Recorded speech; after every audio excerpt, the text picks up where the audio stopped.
چرچا کریں گے وقف ترمیمی بل 2024 پر۔ وقف بل پر چرچا کرنے سے پہلے میں آپ تمام درشکوں کو وقف کے بارے میں کچھ بنیادی جانکاری بتا دوں۔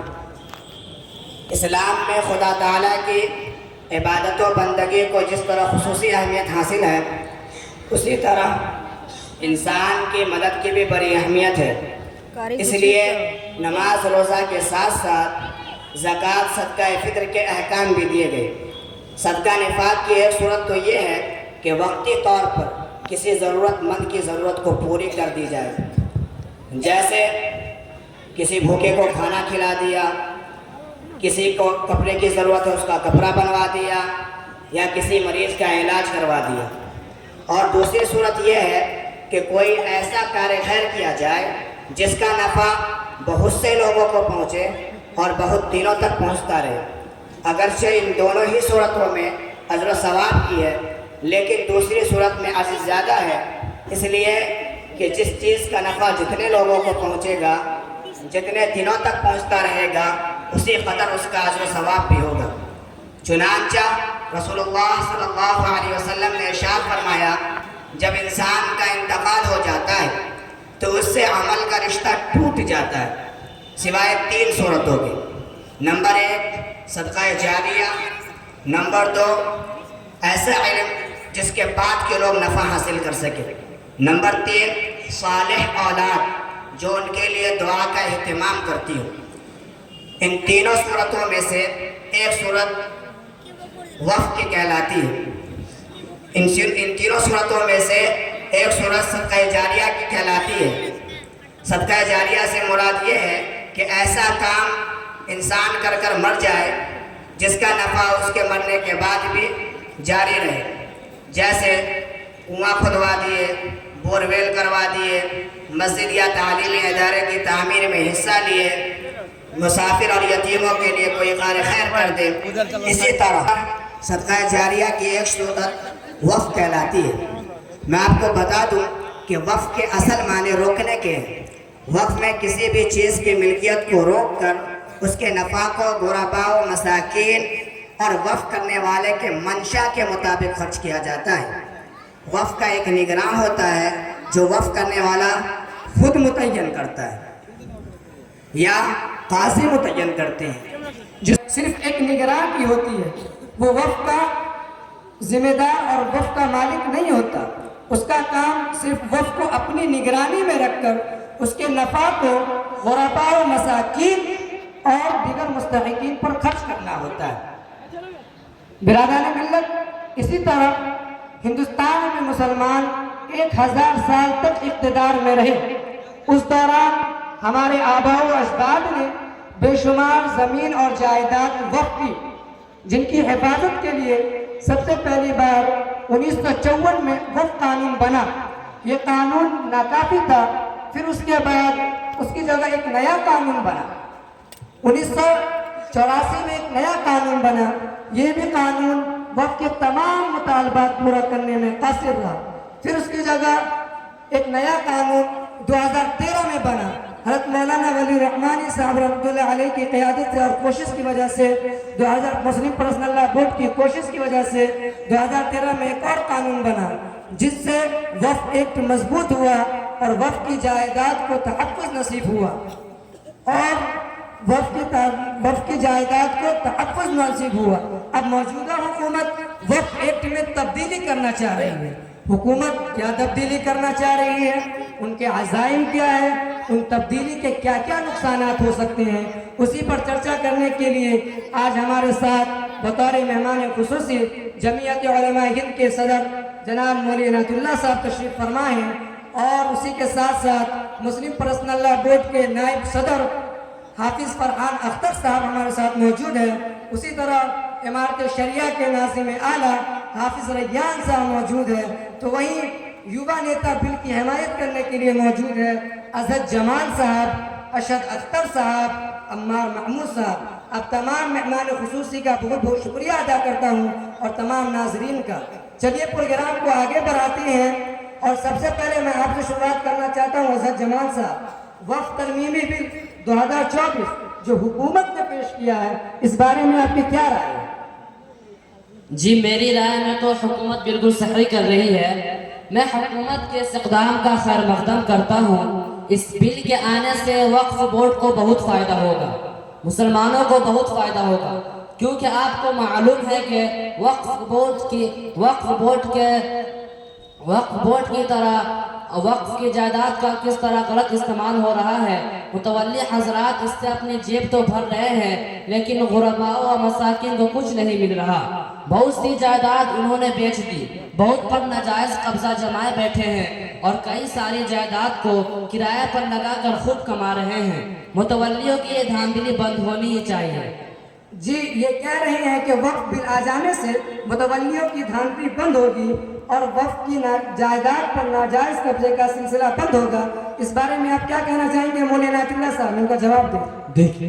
دیکھیے اس بات سے بھی بالکل انکار نہیں کہ وقف کے کچھ جائیداد پر متولیوں نے منمانی اور بیجا تصرف کیا ہے اور اس کا ناجائز استعمال کیا ہے, لیکن ان سے زیادہ ناجائز قبضے تو ان حکومتی اداروں نے کر رکھے ہیں. خیر اس کا یہ حل نہیں کہ وقف بورڈ سے اس کے اختیارات چھین لیے جائے اور سرکاری افسروں کو اس پر مسلط کر کے ان کے رحم و کرم پر چھوڑ دیا جائے, بلکہ حکومت وقف بورڈ کو یہ حکم دے کہ وہ متولیوں کے منمانی کی روک تھام کرے. اس کے لیے حکومت وقف بورڈ پر ہر ممکن تعاون کرے. دیکھیے مولوی صاحب, بات صرف متولیوں کی دھاندلی کی نہیں ہے, وقف بورڈ کی منمانی بہت بڑھ چکی ہے. حکومت نے ان کو کسی بھی جائیداد پر دعویٰ کرنے کی کھلی چھوٹ دے رکھی ہے. یہ کسی بھی زمین کو وقف کی بتا کر اس پر قبضہ کر لیتے ہیں. آپ دیکھیے آج پورے ہندوستان میں تیسرے نمبر پر سب سے زیادہ زمین ان کے پاس ہے, جس کا کل رقبہ 6 لاکھ ایکڑ ہے. جی ناظرین, وقف بورڈ پہ یہ بہت بڑا الزام ہے کہ وہ کسی بھی جائیداد کو دعویٰ کر اپنے قبضے میں کر لیتا ہے. اسی طرح دعویٰ کر کے 6 لاکھ ایکڑ زمین کا مالک بن بیٹھا ہے. اس بارے میں آپ کیا کہنا چاہیں گے فرحان اختر صاحب؟ جی یہ سراسر جھوٹ اور پروپیگنڈا ہے, حقیقت تو کچھ اور ہے. آپ نے کہا کہ وقف بورڈ کسی بھی جائیداد پر دعویٰ کر دیتا ہے. آپ مجھے بتائیے کیا بورڈ بغیر کسی ثبوت اور دلیل کے دعویٰ کرتا ہے؟ اگر ایسا ہے تو کیا وقف بورڈ کے صرف دعویٰ کر دینے سے اس کے حق میں فیصلہ ہو جاتا ہے؟ جی بالکل فیصلہ ہوتا ہے. کیا کہہ رہے ہیں آپ ابھی جی؟ ایسا نہیں ہے. عمار صاحب ہوتا ہے بھائی. عمار صاحب آپ ہی جی اس چیز سے بولیے. سنیے, ایک منٹ سنیے. عمار صاحب ان کی بات کو پورا سننے, آپ کو بھی موقع دیا جائے گا انشاءاللہ. بولیے فرحان صاحب, اپنی بات پوری کیجیے. کیسے بچوں والی بات کر رہے ہیں آپ؟ 6 لاکھ ایکڑ گرٹ لگائے ہوئے ہیں, ہمارے پاس تو مجموعی 6 لاکھ ایکڑ زمین ہے, جبکہ صرف آندھرا اور تمل ناڈو میں ہندو اینڈومین کے پاس 9,40,000 ایکڑ زمین ہے. تو اس کے سامنے 6 لاکھ کچھ بھی نہیں ہے. یہ بس ایک کھوا بنا رکھا ہے کہ وقف بورڈ میں تیسرے نمبر پر سب سے زیادہ زمین ہے. ایک منٹ فرحان صاحب, آپ کہہ رہے تھے کہ وقف بورڈ کے صرف دعویٰ کر دینے سے اس کے حق میں فیصلہ ہو جاتا ہے. میں کہتا ہوں جی بالکل ہوتا ہے. یہ لوگ دعویٰ کرتے ہیں اور وقف ٹرائبونل میں مقدم آ جاتا ہے. وقف ٹرائبونل ایک طرفہ فیصلہ کر کے زمین ان کے حوالے کر دیتے ہیں. دیکھیے ہمارا بھائی, آپ کو یہ سمجھنا ہوگا کہ وقف ٹرائبونل کیا ہے. وقف ٹرائبونل ایک سول کورٹ کی طرح ہے جس کا اعلیٰ افسر ڈسٹرکٹ جج ہوتا ہے.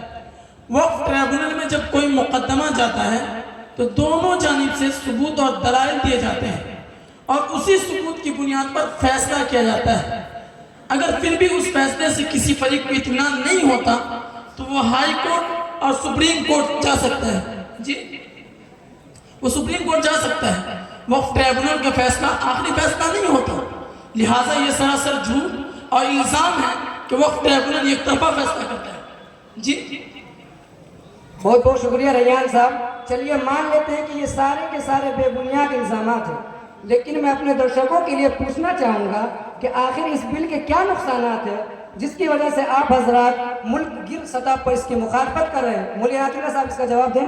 دیکھیے ہمیں لگتا ہے کہ ان لوگوں نے وقف ایک کا مطالعہ نہیں کیا ہے. جی بہرحال میں کچھ باتیں بتاتا چلوں کہ اصل بات یہ ہے کہ وقف ایک 1995 میں یہ بات درج کی گئی تھی کہ اگر لمبے عرصے سے کوئی زمین یا جائیداد مسجد یا قبرستان وغیرہ میں استعمال ہو رہی ہے تو اس کی اس حیثیت کو تسلیم کرتے ہوئے اسے وقف کی زمین مانا جائے گا. اس کو کہتے ہیں وقف بائی یوز.